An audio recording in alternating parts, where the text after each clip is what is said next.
Bonjour à tous, Olivia Durocourt, harmonisatrice d'espace. Ceci est un extrait d'une conférence sur le Feng Shui. Le Feng Shui, est-ce que ça marche? Comment ça marche? Et cet extrait, en fait, laisse la place aux clés de décodage de notre maison. Quelle est la place de notre maison dans notre quête de bien-être et d'harmonie? On est souvent à la recherche de solutions qui nous permettent de nous sentir mieux dans notre environnement. Et si nous prenions conscience que notre maison, notre appartement, que l'on soit locataire ou propriétaire, donc notre maison peut être un véritable outil de décodage qui reflète notre état intérieur et qui reflète en fait là où nous en sommes. Il s'agit en fait de réfléchir à la notion de macro ou de micro, ou plutôt de macro et de micro. Selon ce principe, toute l'information de l'univers est contenue dans chaque partie de l'univers, que ce soit un objet, un être vivant ou même une cellule. Ainsi, on peut voir notre maison comme contenant toute l'information de notre être tout entier. Du coup, notre maison reflète nos émotions, nos pensées, notre santé, nos expériences de vie. Parlons par exemple de l'accumulation d'objets inutiles en lien avec notre charge émotionnelle. Si nous accumulons des objets inutiles, que l'on garde par exemple par loyauté ou par habitude, ces objets peuvent devenir les premiers parasites de notre maison. Des objets que l'on n'aime plus, des objets qui nous rappellent un passé dépassé, eh bien ces objets-là créent une charge émotionnelle inutile.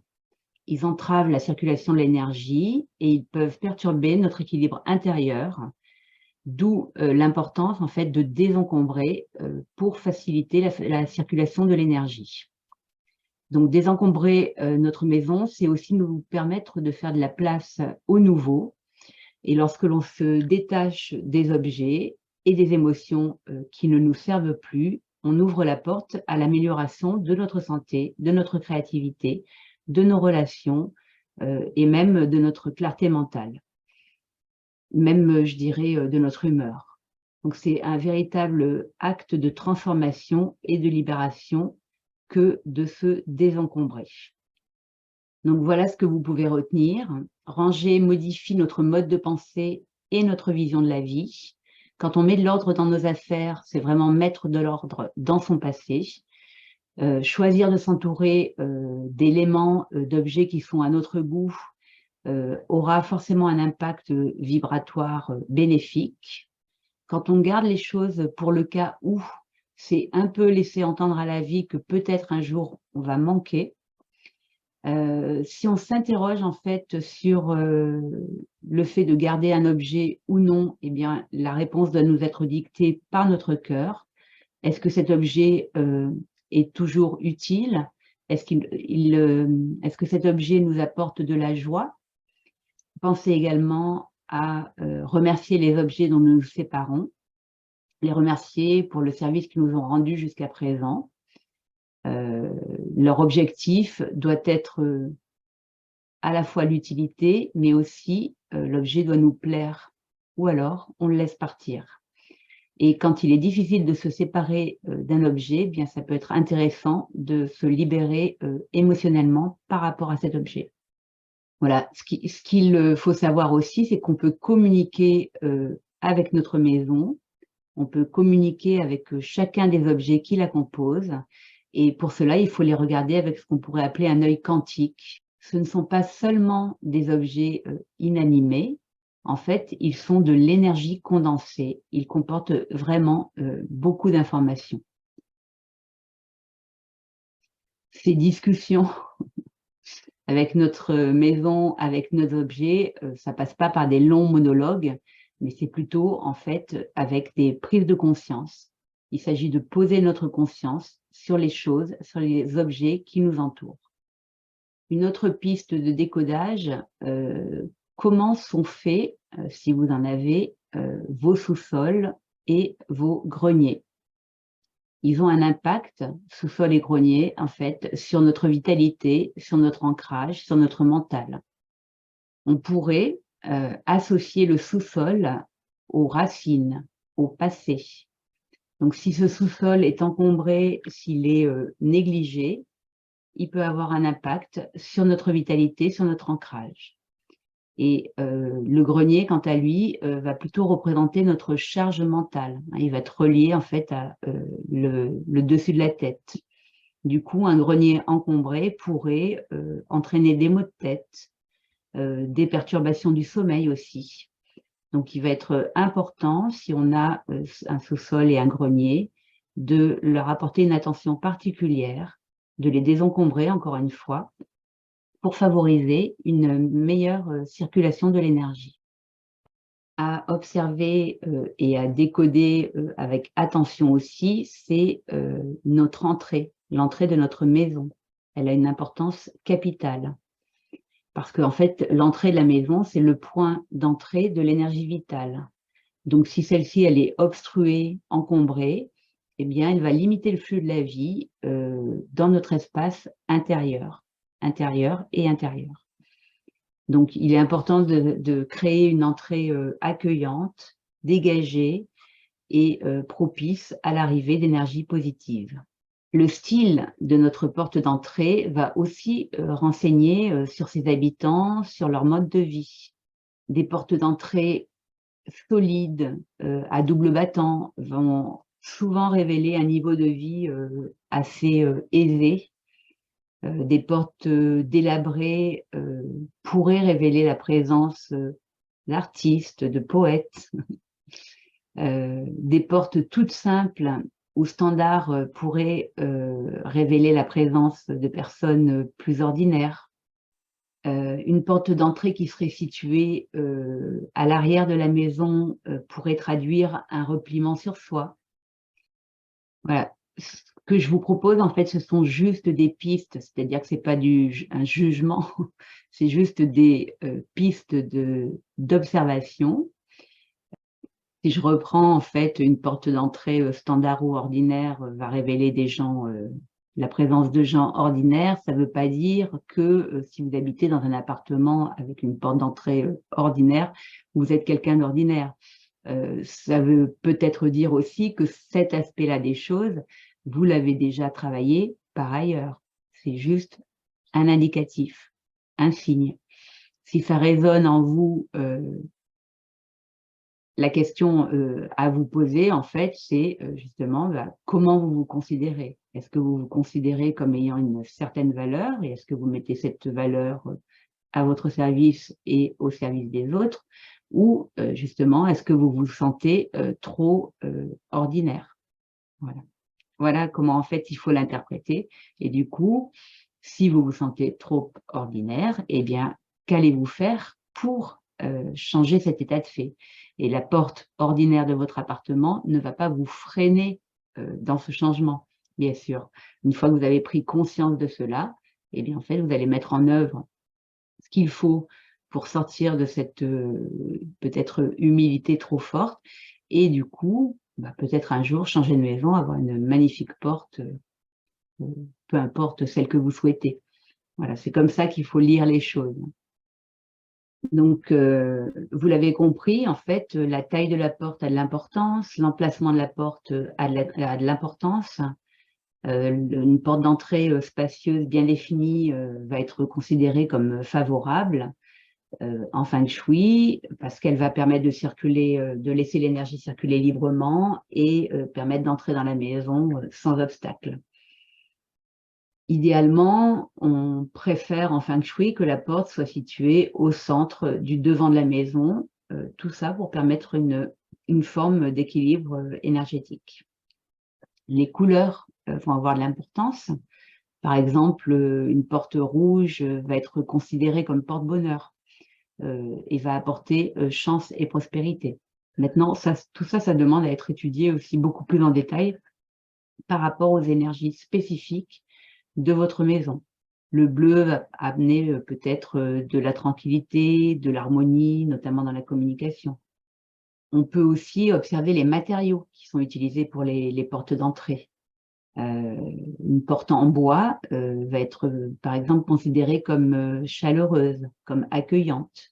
alors qu'une porte en métal peut représenter plus un besoin de montrer sa force, ses capacités de décision et aussi ses capacités à se protéger.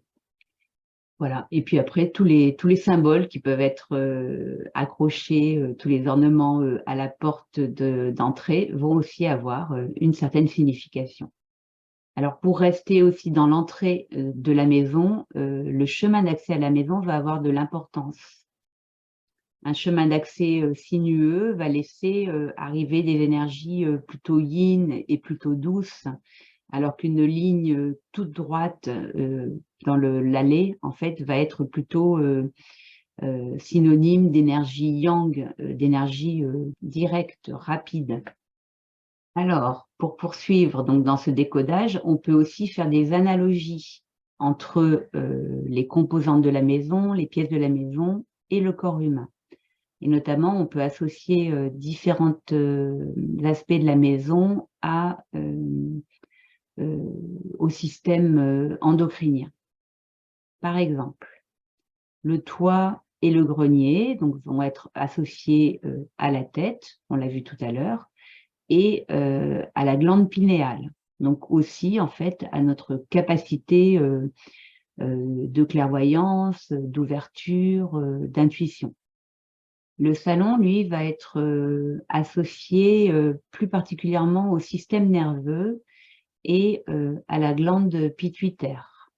Tout ce qui est circulation, par les couloirs, par les ventilations, les circuits d'aération, mais également la salle de bain, va correspondre à la fois à l'appareil respiratoire, à la fois également à la voix et au système digestif. Et d'un point de vue endocrinien, on va pouvoir l'associer aussi à la thyroïde. Donc la thyroïde qui est placée au niveau de la gorge, qui va aussi être en relation avec ce qu'on a du mal à dire, ce qu'on a du mal à exprimer, ou peut-être aussi avec des secrets de famille.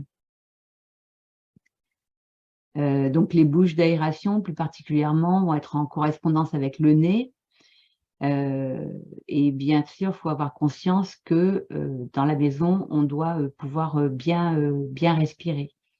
Donc aujourd'hui, on a tendance à fabriquer des maisons qui respirent peu, hein, qui sont très étanches, et c'est pas forcément une bonne chose.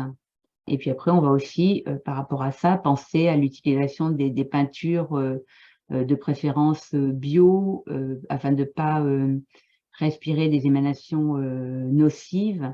Il faut vraiment aussi avoir conscience, et ça, la géobiologie va pouvoir le traiter, comme on va dire, très profondément, avoir conscience en fait que les pollutions intérieures dans nos maisons, avec les cols, les solvants, les perturbateurs endocriniens dans les tissus, etc., sont autant de facteurs qui vont nous empêcher d'avoir un air de qualité et un air pur.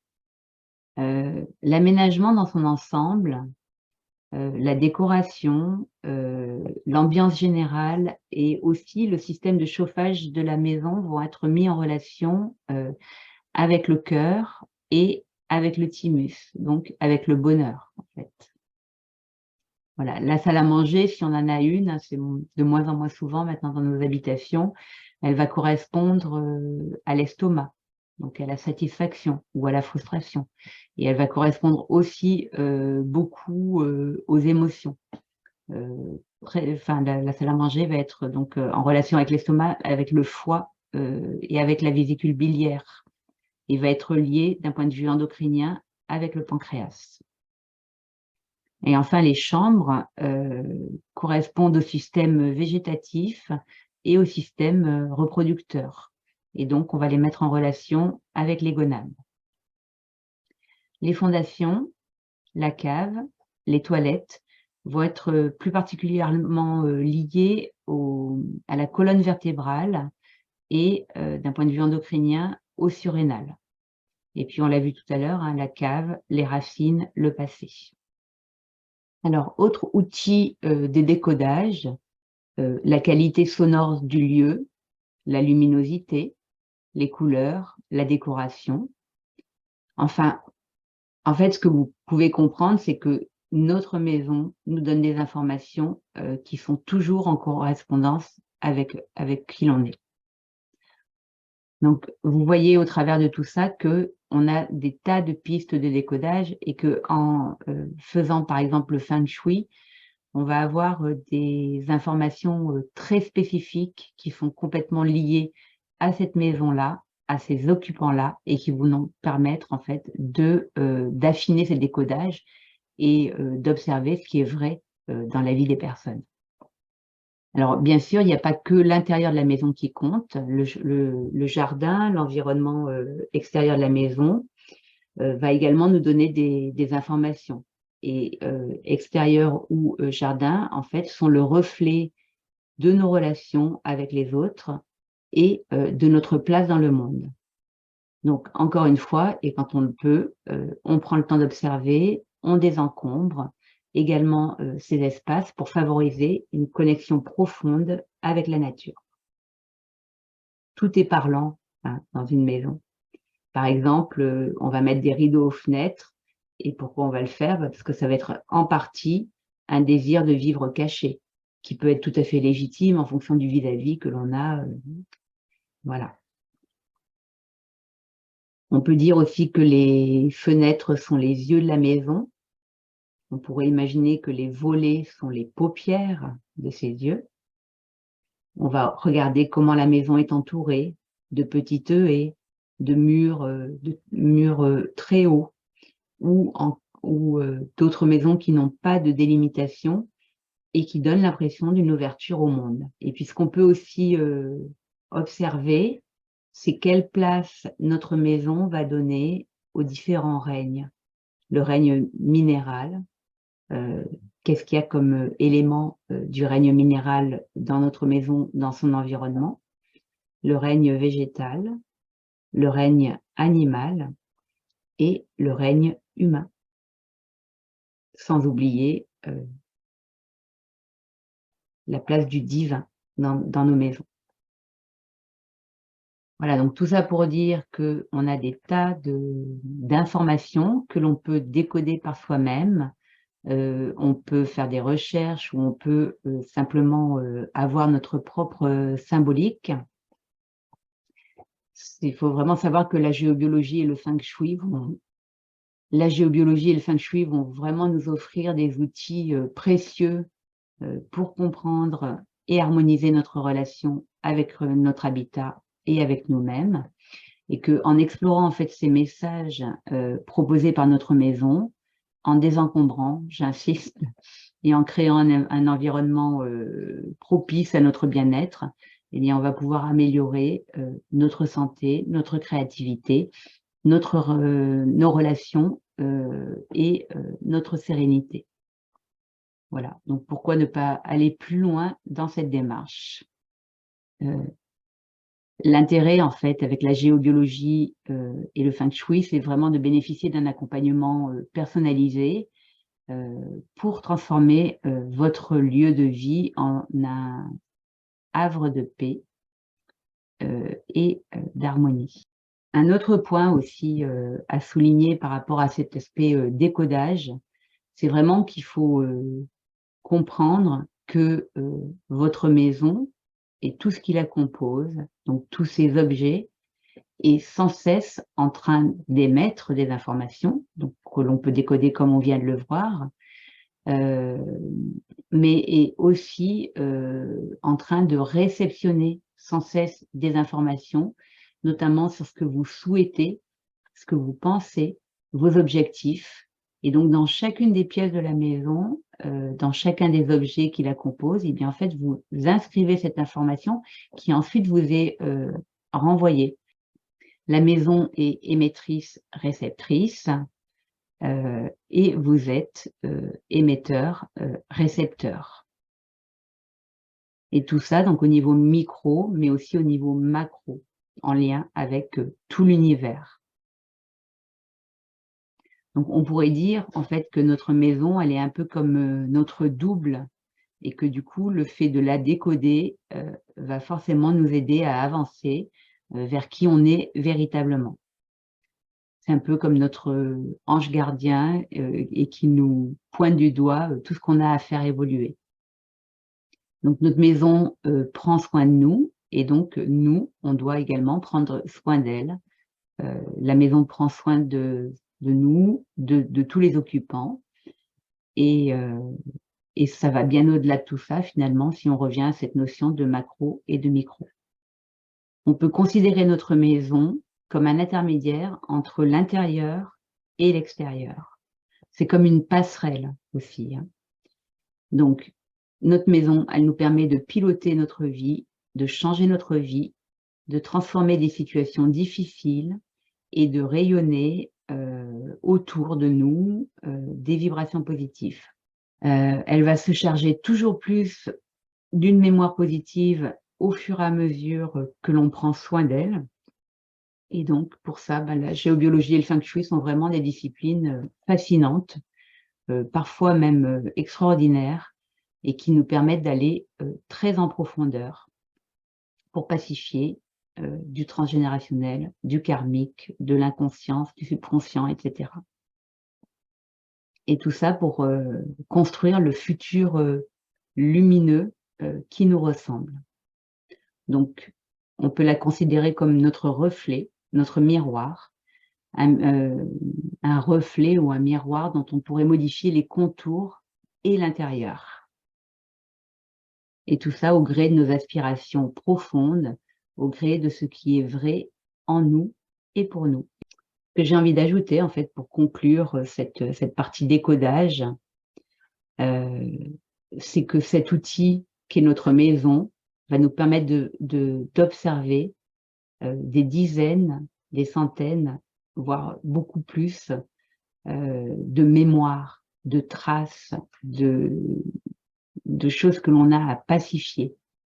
Et en fait, c'est exactement ça que nous faisons sur cette terre. On évolue, on grandit en conscience, on monte toujours plus en vibration et du coup, on pacifie, on libère toujours davantage de mémoire. Et tout ça, ça doit se faire, selon moi, en douceur et non pas dans la souffrance. Voilà, j'espère que votre regard ne sera plus jamais le même sur votre maison, chacune des pièces, chacun des objets qui la composent.